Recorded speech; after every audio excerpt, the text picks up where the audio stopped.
pengharapanku.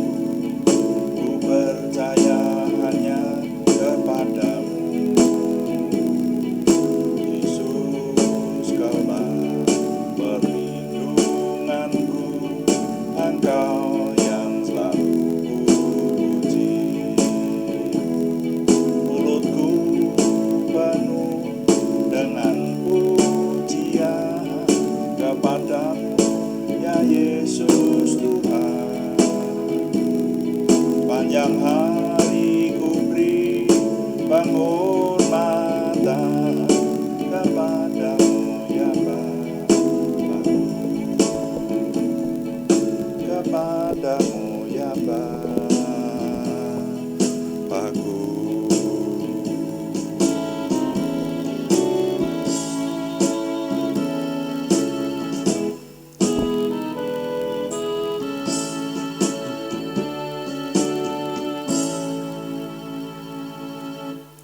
Bapa, kami mengucap syukur untuk malam hari ini. Kami mau mempersembahkan kembali doa malam hari ini. Kami ingin merenungkan firman-Mu, juga melayani Tuhan dengan doa. Urapi semua yang kami kerjakan, sehingga semuanya menjadikan nama Tuhan dimuliakan, dan kami semua diberkati. Terima kasih. Dalam nama Tuhan Yesus Kristus kami berdoa. Haleluya. Amin. Selamat malam Bapak Ibu Saudara sekalian yang sudah bersama dengan kita di sini dalam doa malam hari ini. Doa malam melalui online ini diadakan secara iman Kristiani dengan dasar keyakinan kepada Tuhan Yesus Kristus, Yeshua HaMasyiah, Juru Selamat dunia, Imam Besar Agung kami. Dan firman Tuhan yang didokumentasikan dalam kitab suci Perjanjian Lama serta Perjanjian Baru menjadi pegangan kami, menjadi pegangan kita sekalian. Saudara, doa malam ditujukan untuk menjawab pertanyaan. Karena itu, jikalau saudara seiman memiliki pertanyaan kerohanian yang ingin kami menjawabnya, silahkan dikirimkan kepada kami. Nanti akan menjadi tema-tema dalam doa malam kita. Kami akan berusaha menjawabnya, mengupasnya. Dan doa malam juga seringkali ditujukan untuk mencermati hal-hal yang terjadi pada zaman kita hidup ini. Dicermati dari sisi firman Tuhan supaya menjadi pembelajaran dan menjadi petunjuk bagi kita, supaya kita tetap berada di jalur kebenaran Tuhan. Nah, mari kita baca lebih dahulu Kejadian pasal 6 ayat 5 dan 6. Kejadian pasal yang ke-6 ayat 5 sampai 6. Firman Tuhan berkata, ketika dilihat Tuhan bahwa kejahatan manusia besar di bumi dan bahwa segala kecenderungan hatinya selalu membuahkan kejahatan semata-mata, maka menyesallah Tuhan bahwa Ia telah menjadikan manusia di bumi, dan hal itu memilukan hatinya. Nah, sampai di sini pembacaan saya. Renungan malam hari ini judulnya adalah kembali mencermati soal kerusuhan. Kembali mencermati soal kerusuhan. Nah, ini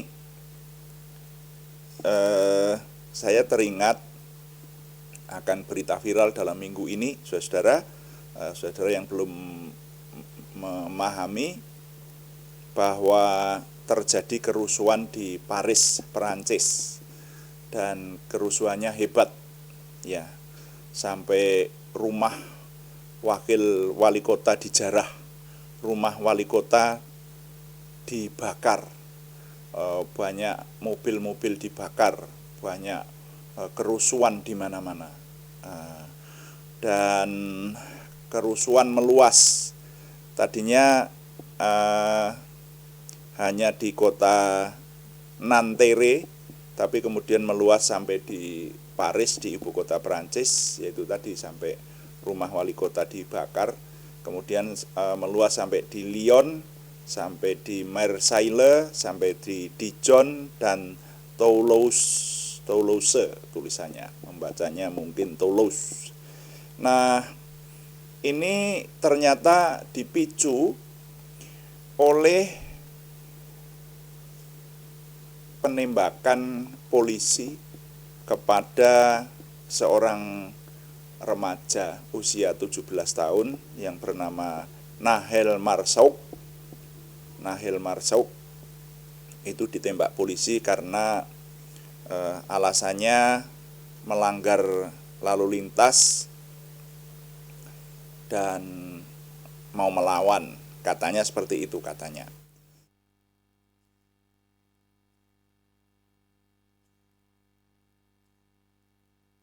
Nah, tapi diindikasi sebenarnya hal ini dipicu dari sikap membeda-bedakan ras, ya, membeda-bedakan golongan oleh polisi Perancis, sehingga kemudian memicu kerusuhan yang luar biasa itu.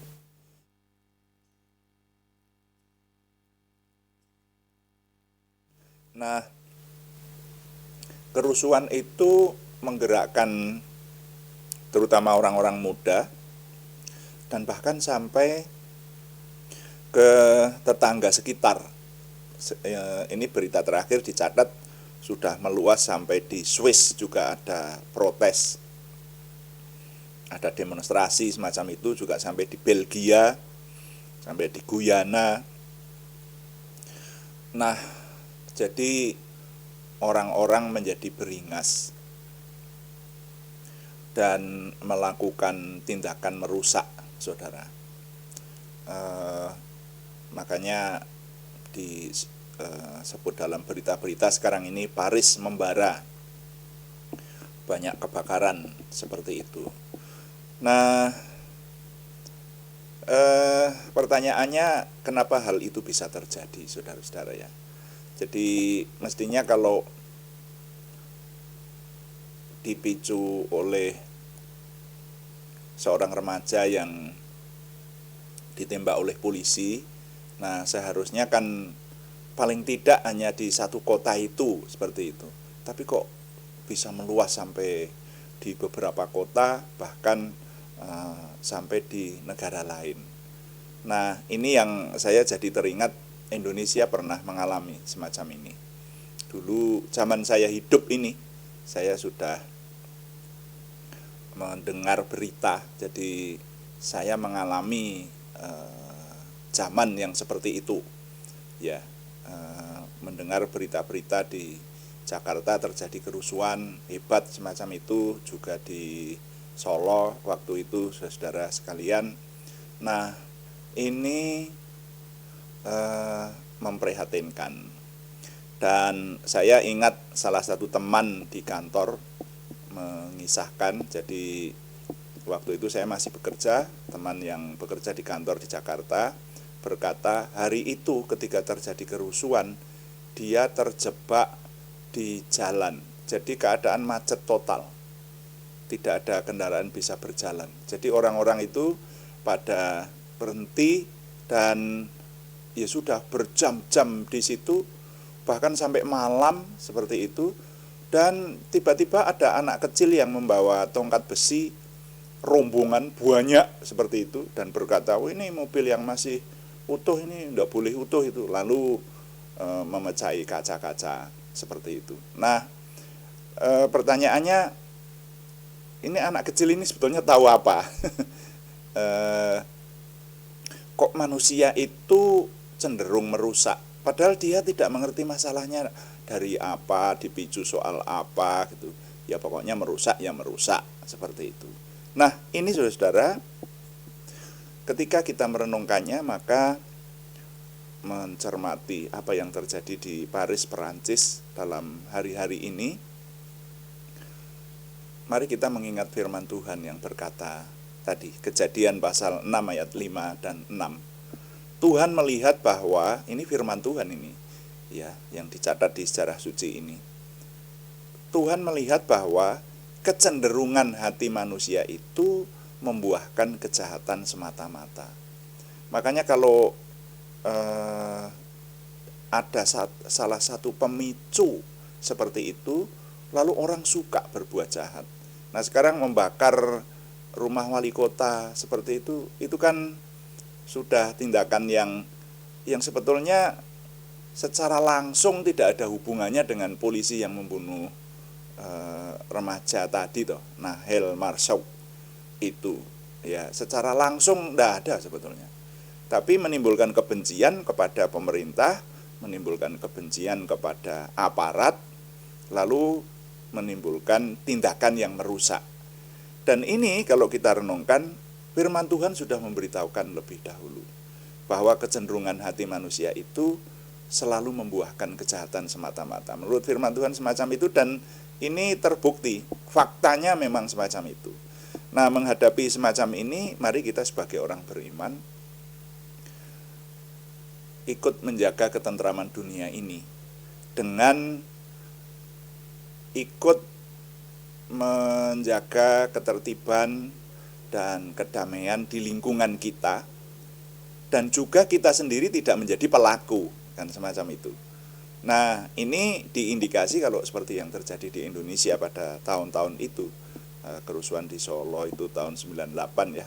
Nah, itu kemungkinan juga ada toh orang-orang beriman atau anak-anaknya orang beriman yang ikut-ikutan semacam itu. Nah, kita harus bisa meredam itu, karena kita orang-orang yang memiliki rasa takut akan Tuhan, memiliki rasa untuk hidup benar di dunia ini, makanya kita harus tetap menjadi agen-agen kebenaran. Jadi ketika kembali kita mencermati soal kerusuhan, maka harus disadari sekali lagi bahwa ya memang kecenderungan hati manusia itu kepada kejahatan. Makanya kita yang adalah manusia, manusia itu adalah kita. Mari kita memahami dan menyadari akan hal ini. Dan kita jangan seperti dunia pada umumnya, tetapi kita tetap menjadi agen-agen kebenaran di hadapan Tuhan. Nah makanya mencermati apa yang terjadi di Paris, Perancis, dan meluas di beberapa kota dan beberapa negara di sana. Mari hal ini menjadi cerminan buat kita, ditinjau dari sisi firman Tuhan, dan kita mengambil sikap. Makanya nilai yang dapat saya ketengahkan dari perenungan sore hari ini adalah kecenderungan hati manusia selalu membuahkan kejahatan semata-mata. Ini sesuai firman Tuhan loh ya. Maka sebagai umat beriman harus waspada menghindarkan kejahatan massal dan tidak menjadi pelakunya. Saya ulangi, kecenderungan hati manusia selalu membuahkan kejahatan semata-mata. Maka sebagai umat beriman harus waspada menghindarkan kejahatan massal dan tidak menjadi pelakunya. Tuhan dipuji, amin. Mari kita berdoa sesuai dengan yang Tuhan, dengan doa yang sesuai Tuhan perintahkan kepada kita. Kita berdoa. Bapa kami yang di surga, dikuduskanlah namamu. Datanglah kerajaan-Mu, jadilah kehendak-Mu di bumi seperti di surga. Berikanlah kami pada hari ini makanan kami yang secukupnya, dan ampunilah kami akan kesalahan kami, seperti kami juga mengampuni orang yang bersalah kepada kami. Dan janganlah membawa kami ke dalam pencobaan, tetapi lepaskanlah kami daripada yang jahat, karena Engkaulah yang empunya kerajaan dan kuasa dan kemuliaan sampai selama-lamanya. Tuhan, berkatilah kami dengan berlimpah-limpah. Perbuatlah sesuatu yang besar dalam hidup kami, dan itu jelas berasal daripada-Mu. Tambahkanlah pengaruh dan kesempatan kami bagi-Mu. Berikanlah kami suatu perasaan akan hadirat-Mu dan petunjuk-Mu senantiasa. Jagai dan lindungilah kami, supaya tidak jatuh dalam perangkap setan. Dalam nama Tuhan Yesus Kristus kami berdoa. Amin. Demikian renungan singkat dan doa malam hari ini. Kami beritahukan bahwa renungan singkat dan doa malam itu ditayangkan setiap hari pada jam 6 atau jam 18 waktu Indonesia Barat. Juga ada doa pagi yang dilaksanakan pada hari-hari yang sama, Senin sampai Sabtu pada jam 5 pagi, saudara-saudara sekalian. Terima kasih kepada semua yang sudah memberikan dukungan kepada kami. Kami tetap mengharapkan dukungan Anda, setidaknya dukungan doa. Juga terima kasih yang belum berikan subscribe, berkenan memberikan subscribe, like, komen, dan share. Bagikan kepada teman-teman lain sehingga lebih banyak lagi yang diberkati bersama dengan kita. Selamat malam, Tuhan memberkati. Amin.